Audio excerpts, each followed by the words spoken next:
Hi friends, എന്നെ യൂട്യൂബിലും FBയിലും personally അറിയുന്ന ആളുകളുടെയൊക്കെ റിക്വസ്റ്റ് പ്രകാരം കഴിഞ്ഞ ദിവസം day in my life video ചെയ്തിട്ടുണ്ടായിരുന്നു.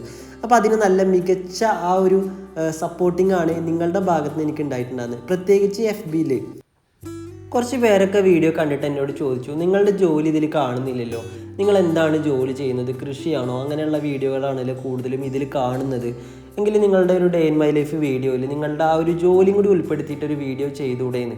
അപ്പോൾ അവർക്ക് വേണ്ടിയിട്ടാണ് ഞാൻ ഇന്നൊരു സ്പെഷ്യലായിട്ട് വീഡിയോ തയ്യാറാക്കിയത്. ഇന്ന് ഞാൻ ഈ ജോലി ചെയ്യണ മുതൽ ഇന്ന് വൈകുന്നേരം വരെ ഫ്രീ ടൈമിൽ എന്തൊക്കെ ഞാൻ ചെയ്തു എന്നുള്ളതിനെ ഉൾപ്പെടുത്തിയിട്ടുള്ള ഒരു വീഡിയോ കൂടി ഇന്ന് ഞാൻ ചെയ്തിട്ടുണ്ട്. അപ്പോൾ നിങ്ങൾ വീഡിയോ സ്കിപ്പ് ചെയ്യാണ്ട് കണ്ട് എല്ലാവരും ഒന്ന് സപ്പോർട്ട് ചെയ്യാം കേട്ടോ. എൻ്റെ ചെറുപ്പം മുതലേ ഉപ്പ ചെയ്യുന്നതായിട്ടുള്ള അടയ്ക്കയുടെ ബിസിനസ്സും കൃഷിയും മറ്റ് ബിസിനസ്സുകളൊക്കെ കണ്ടു വളർന്ന ഒരാളാണ്. അതുകൊണ്ട് എനിക്ക് പ്രത്യേകിച്ച് ഇതിലൊരു പഠനം വേണ്ടി വന്നില്ല. ഞാൻ ഓട്ടോമാറ്റിക്കലി ഇത് പഠിച്ചെടുത്തതാണ്.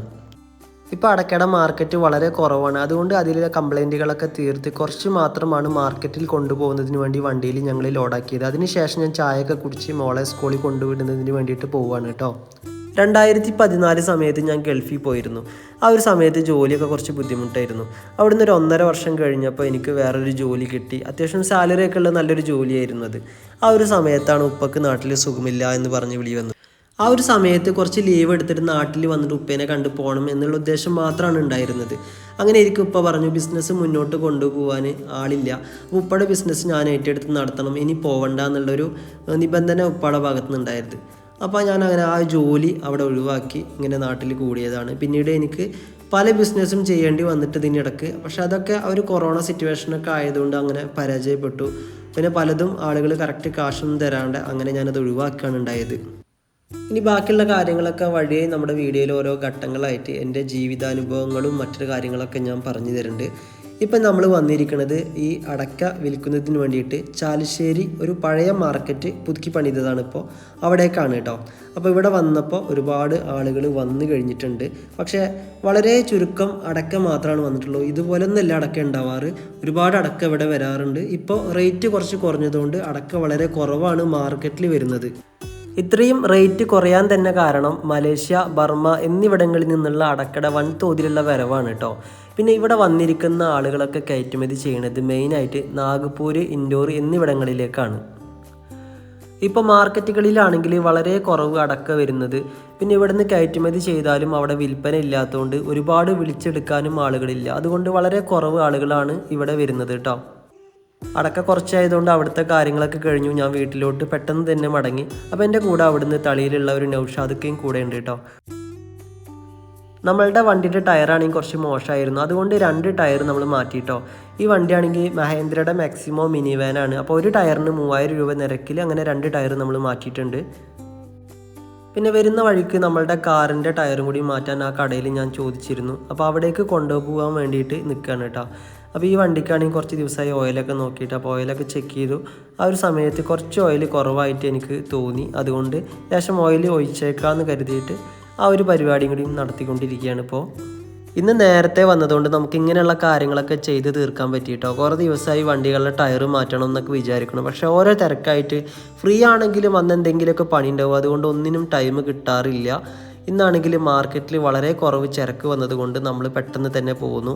പിന്നെ ഈ ഒരു സമയത്ത് റേറ്റ് കുറഞ്ഞു കഴിഞ്ഞാൽ പൊതുവേ മാർക്കറ്റിൽ തിരക്കുണ്ടാവാറില്ല. അടക്ക വളരെ കുറവാണ് വരുന്നത്. അതുകൊണ്ട് അവരുടെ ആ ഒരു പരിപാടിയെല്ലാം കഴിഞ്ഞ് നമ്മൾ പെട്ടെന്ന് തീർത്ത് വിടും. നമ്മളുടെ മിനി വാൻ്റെ ആ ടയർ മാറ്റുന്ന സമയത്ത് തന്നെ ഞാൻ ഈ ഒരു ടയറിൻ്റെ കാര്യങ്ങളൊക്കെ ചോദിച്ചിരുന്നു. അപ്പോൾ അങ്ങനെ കറുവത്തൂർ നമ്മൾ ഇവിടെ അടുത്ത് തന്നെയാണ് ഉള്ള ഷോപ്പിലേക്കാണ് പോയിട്ടുള്ളത്. അപ്പോൾ ഇവിടെ ഒരുപാട് ടയർസൊന്നുമില്ല, കുറച്ച് ടയർ വെക്കുന്ന ഒരു ചെറിയ കടയാണ് കേട്ടോ. അപ്പോൾ ഇവിടെ വന്നപ്പോഴാണ് അറിഞ്ഞത് നമ്മളെ ഈ ഒരു ടയർ നമുക്കിവിടെ ഇപ്പോൾ അവൈലബിൾ അല്ല. അപ്പോൾ ആൾ പറഞ്ഞു സെക്കൻഡ്സ് ഒരു ടയർ ഉണ്ട്, അധികം ഓടിയിട്ടൊന്നുമില്ല, നിങ്ങൾക്ക് താല്പര്യം ഉണ്ടെങ്കിൽ നോക്കാം എന്ന് പറഞ്ഞു. ഞാൻ കരുതി നമുക്ക് ഒരു 9500 ആ റേഞ്ചിലൊക്കെ നമ്മുടെ ടയറിന് ഒരു പുതിയ ടയറിന് വില വരും. അപ്പോൾ അങ്ങനെ ഇരിക്കുക, ഇങ്ങനെ ഒരു ടയർ വലിയ മോശമൊന്നുമില്ല, ഡേറ്റൊക്കെ ഉള്ള ടയറാണ്. അപ്പോൾ അങ്ങനെ ചെക്ക് ചെയ്തപ്പോൾ ഓക്കെയാണ്. അപ്പോൾ അത് മാറ്റിയേക്കാമെന്ന് കരുതി. ഈ ഒരു ടയറിനാണെങ്കിൽ എനിക്കൊരു 1400 രൂപ നിരക്കിലാണ് ഇപ്പോൾ കിട്ടിയത് കേട്ടോ. അങ്ങനെ 2 ടയർ ഇപ്പോൾ അവിടെ നിന്ന് കിട്ടിയിട്ടുണ്ട്. അപ്പോൾ അത് മാറ്റിയേക്കാമെന്ന് കരുതി. കാറാണെങ്കിൽ പഴയ പോലെ ഇപ്പോൾ ലോങ് ഒന്നും അങ്ങനെ ഓടാറില്ല. അപ്പോൾ നമുക്ക് അങ്ങനെ പുത്തൻ ടയർ മേടിക്കേണ്ട ഒരു കാര്യമില്ല. പിന്നെ കുറേ പേരൊക്കെ വിചാരിക്കും ഇപ്പോൾ പഴയ ടയർ ഇങ്ങനെ ഇട്ട് കഴിഞ്ഞാൽ വണ്ടിക്ക് കംപ്ലൈൻറ്റ് ആവില്ല എന്ന്. കംപ്ലൈൻറ്റ് ആവും, പക്ഷേ നമ്മൾ നോക്കി മേടിച്ചാൽ മതി. കംപ്ലൈൻറ്റ് ഇല്ലാത്ത ടയർ നോക്കി ഡേറ്റൊക്കെ നോക്കി മേടിക്കുക. ഇപ്പോൾ എനിക്ക് നല്ലൊരു കൂടിയ ഡേറ്റുള്ള 20 ടൈമിലുള്ള ആ ഒരു ഡേറ്റുള്ള ടയർ കിട്ടിയിട്ടുണ്ട്. അത് നല്ലൊരു ഫ്രഷ്നെസ്സൊക്കെ ഉണ്ട്, അതിന് അധികം യൂസ് ചെയ്യാത്തൊരു ടയറാണ്. പെട്ടെന്ന് പോയതുകൊണ്ട് നേരത്തെ നമ്മൾ കണക്കും കാര്യങ്ങളൊന്നും കൂട്ടിയിട്ടുണ്ടായിരുന്നില്ല. അപ്പോൾ അടയ്ക്കയുടെ കണക്കും കാര്യങ്ങളൊക്കെ കൂട്ടി അതെല്ലാം ക്ലിയർ ചെയ്തതിന് ശേഷം ഒരു 3 മണി ടൈം ആയിക്കണം. ആ സമയത്താണ് നേരം വൈകി ഞാൻ ഫുഡ് കഴിക്കുന്നത്. അത് കഴിഞ്ഞ ഉടനെ തന്നെ മോളെ വിളിക്കേണ്ട ടൈം ആയിക്കണം. ഒരു 3:15 ആകുമ്പോൾ മോളുടെ സ്കൂൾ വിടാറുണ്ട്. UKG മോള് പഠിക്കുന്നത് കേട്ടോ. അപ്പോൾ അങ്ങനെ മോളെ വിളിക്കാൻ പോയി. അങ്ങനെ പെട്ടെന്ന് തിരിച്ചു വന്ന ഉടനെ എനിക്ക് അടുത്തൊരു കോൾ വന്നു കേട്ടോ. ജ്യേഷ്ഠൻ്റെ വൈഫിനെ വീട്ടിൽ കൊണ്ടുവിടാൻ വേണ്ടിയിട്ട്. ജ്യേഷ്ഠനാണെങ്കിൽ ഗൾഫിലാണ്. ജ്യേഷ്ഠൻ എന്ന് ഉദ്ദേശിച്ചത് അമ്മായിയുടെ ഒരു മോനാണ് കേട്ടോ. അപ്പോൾ അവരുടെ വീട്ടിലോട്ട് ഞാൻ എത്തി. അങ്ങനെ അവർക്ക് വീട്ടിൽ പോകണം. വീട് ഇവിടെ അടുത്ത് തന്നെയാണ്, കേച്ചേരി എന്ന് പറയുന്ന സ്ഥലത്താണ്. അപ്പോൾ അങ്ങോട്ട് കൊണ്ടുവിടാൻ വേണ്ടി അവരുടെ വണ്ടി എടുത്തിട്ട് തന്നെ ഞാൻ പോയത്. ഞങ്ങളുടെ ഫാമിലിയിലാണെങ്കിൽ ഇപ്പോൾ ഡ്രൈവ് ചെയ്യാൻ പറ്റുന്ന ആരും അങ്ങനെ ഇല്ല കേട്ടോ. എല്ലാവരും വിദേശത്തും മറ്റുമാണ്. അപ്പോൾ അങ്ങനെ എൻ്റെ ഒഴിവനുസരിച്ച് പോകാമെന്ന് കരുതിയിട്ടാണ് അവരെന്നെ വെയിറ്റ് ചെയ്തത്. പിന്നെ മെയിനായിട്ട് പോകാനൊരു കാരണം കൂടി ഉണ്ട്. അവരുടെ വീട്ടിലോട്ട് കുറേ നാളായി ഞാൻ പോയിട്ട്. പിന്നെ ഒരു പ്രായമുള്ളൊരു ഉമ്മ ഉണ്ട്, അതിനും കൂടിയും കാണാം എന്ന് കരുതിയിട്ടാണ് ഇന്ന് ഞാൻ ഇറങ്ങാൻ തന്നെ കാരണം. പിന്നെ ഇവിടുന്ന് ഇറങ്ങുമ്പോൾ നല്ല ചാറ്റൽ മഴ ഉണ്ടായിരുന്നു. മഴ തോർന്ന് നിൽക്കുന്ന ആ ഒരു ഭംഗി കാണുമ്പോൾ എന്തോ ഒരു മനസ്സിനൊരു വല്ലാത്ത സന്തോഷമാണ്. തിരിച്ചു വരുമ്പോഴും അതേ മഴ തന്നെ ഉണ്ടായിരുന്നു കേട്ടോ. വീടെത്തിയ ഉടനെ ഞാൻ എൻ്റെ റൂമിലോട്ട് കയറിയപ്പോൾ മോളിരുന്ന് സ്കൂളത്തെ നല്ല പഠിത്തത്തിലാണ് കേട്ടോ. മോളാണെങ്കിൽ എന്നെ കണ്ടിട്ടില്ല, തിരിഞ്ഞിരിപ്പാണ്.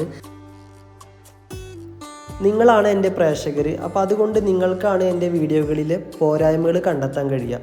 അതുകൊണ്ട് നിങ്ങൾ ഏത് വീഡിയോ കണ്ടാലും അതിൻ്റെ പോരായ്മകൾ കമൻ്റായിട്ട് എന്നെ അറിയിക്കുക. എങ്കിലാണ് ഞാൻ വീഡിയോ ഒന്നുകൂടി ഉഷാറാക്കാൻ ശ്രമിക്കുകയുള്ളൂ. അപ്പോൾ വീണ്ടും നല്ലൊരു വീഡിയോയുമായിട്ട് നമുക്ക് കാണാം. അതുവരേക്കും ബൈ.